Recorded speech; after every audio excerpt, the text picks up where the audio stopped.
अगर हमारी सोसाइटी यथावत ढाबा कला नहीं आई तो हम आत्महत्या को मजबूर हो जाएंगे और आत्महत्या करने के लिए मजबूर हैं। हम कल सुबह से जो है ढाबा कला से देखिए कलेक्टर ऑफिस होशंगाबाद तक जाएंगे और कलेक्टर साहब के पास तक जाएंगे और पूरी पब्लिक जाएगी, पूरे किसान जाएंगे, जितने भी किसान हैं पूरे आसपास के क्षेत्र के सभी हमारे साथ होगा, निश्चित है। और कल धरना प्रदर्शन के बाद आत्महत्या की चेतावनी दी जाएगी। यह है डोलरिया तहसील के ग्राम ढाबा कला के किसान जो अपना 5 वर्षों से चल रहा खरीदी केंद्र बंद होने के कारण नाराज़ हैं और शासन को किसानों के हित की बात सुनने के लिए अपील कर रहे हैं, साथ ही आत्महत्या तक की चेतावनी भी दे रहे हैं।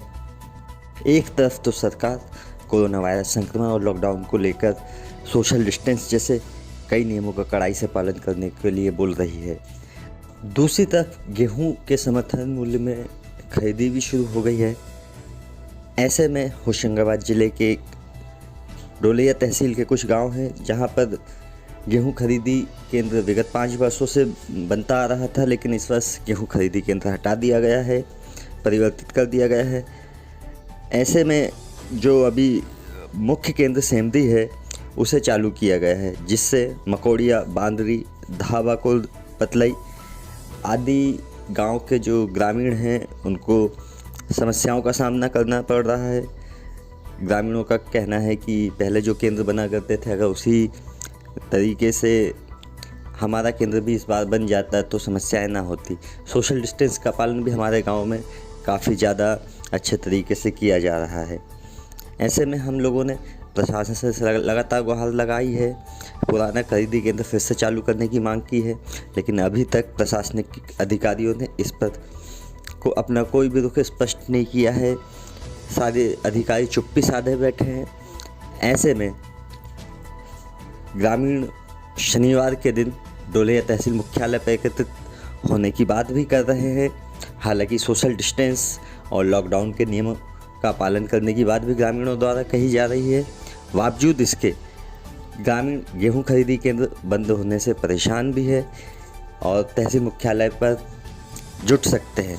ऐसे में स्थानीय प्रशासन के पास चुनौती होगी कि वो लॉकडाउन का पालन करवाते हुए किसानों की समस्याओं का समाधान करे और लोगों की जो भीड़ संभावित तौर पर डोलरिया तहसील मुख्यालय पर एकत्रित हो सकती है उसको रोकते हुए किसानों की बात सुने और उनकी समस्या का समाधान करे।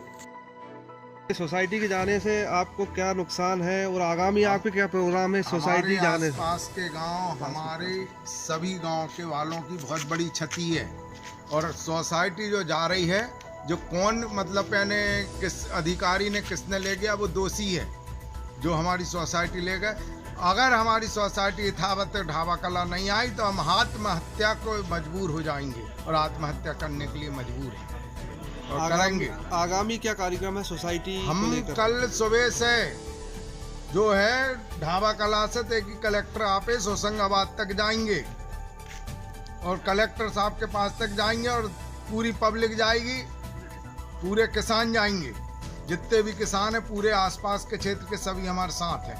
तो आप जो सरकार की जो सोशल अभी डिस्टेंस की जो प्रक्रिया चल रही है जी, तो उसका उल्लंघन करते हुए आप? हम बिल्कुल नहीं कर रहे और करेंगे तो हम वैसे भी तो मर रहे हैं तो कोरोना में मर जाएंगे, हमें कोई दिक्कत नहीं। मतलब कल धरना प्रदर्शन होना? हाँ होगा, निश्चित है। और कल धरना प्रदर्शन के बाद आत्महत्या की चेतावनी दी जाएगी। कल समय क्या रखा है? कल 9 बजे से सुबह ढाबा कला में बस स्टैंड पे पूरे आम पब्लिक इकट्ठी होगी। ढाबा कला में किसान जितने भी है हमारे पूरे इकट्ठे हो रहे हैं और फिर हम यहाँ से कलेक्टर ऑफिस होशंगाबाद जाएंगे। ढाबा कला के अलावा और जो गांव प्रभावित हो रहे हैं वह गांव के किसान भी जाएंगे क्या? हाँ सर। जिसको 4-5 दिन होगा उसका निराकरण अभी तक नहीं हुआ है। तो हमारा शासन से अनुरोध है कि 15 साल पहले किसानों के हित में जो फैसले सरकार ने लिए थे वो निरंतर चालू रखें, जिससे किसानों की समस्या का निराकरण हो और उनकी तुलाई समय पर हो जाए। कोरोना की दृष्टि से देखते हुए अगर एक जगह अगर 2 केंद्र बनाते हैं तो कोरोना की जो बीमारी है उसके बढ़ने की संभावना रहेगी और लोग संक्रमित होंगे। इसलिए जो पुराना जो केंद्र खरीदी केंद्र वो यथावत रखा जाए। किसानों को इसी उद्देश्य को लेकर एक आंदोलन करने की रूपरेखा बनाई है तो हमारा शासन से अनुरोध है कि इस पर ध्यान दें और इसके निराकरण के लिए उचित कदम उठाएं। सोसाइटी के जाने के संबंध में आपको पहले चर्चा हुई थी, आपको जानकारी दी गई थी कि ये सोसाइटी आपके गांव से चली गई है या नहीं गई? हाँ, दी गई थी। नहीं दी तो एकदम से मतलब ये सोसाइटी चली गई, अचानक आपको कैसे जानकारी लगी कि ये सोसाइटी यहाँ से चली गई? अब ऐसे जानकारी लगी कि देखो धीरे धीरे पता लगा कि भाई होने लगी आगे जाने वाली है, केंद्र में सेवरी में पड़ने वाला है, ये सेवरी को धीरे धीरे जो कोविड-19 चल रहा है, कोरोना वायरस चल रहा है, और ये सोसाइटी के जाने से आम लोगों को क्या परेशानी होगी, क्या खतरा आप महसूस करते हैं? कि केंद्र दो थे तो उसको एक बनाया गया है। सेमरी बुलाएंगे, सभी किसान एकत्रित होंगे, तुलाई अधिक, कर्मचारी अधिक से 25 तो होंगे, भीड़ लगेगी। भीड़ तो लगेगी।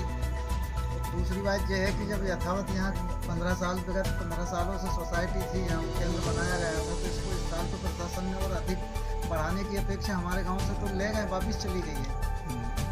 ये कहाँ किस कर्मचारी ने ले गए हैं, क्या उनकी रूपरेखा बनी है, तो हम प्रशासन से एक ही निवेदन करेंगे कि वो यथावत हमारी सोसाइटी केंद्र यहाँ के तहाँ करके और अपनी तुलाई करें, ताकि हमारे गांव और गांव के आसपास 2-3 गांव के किसानों की सुविधाजनक उपज जो है बिकने में जाए। शासन में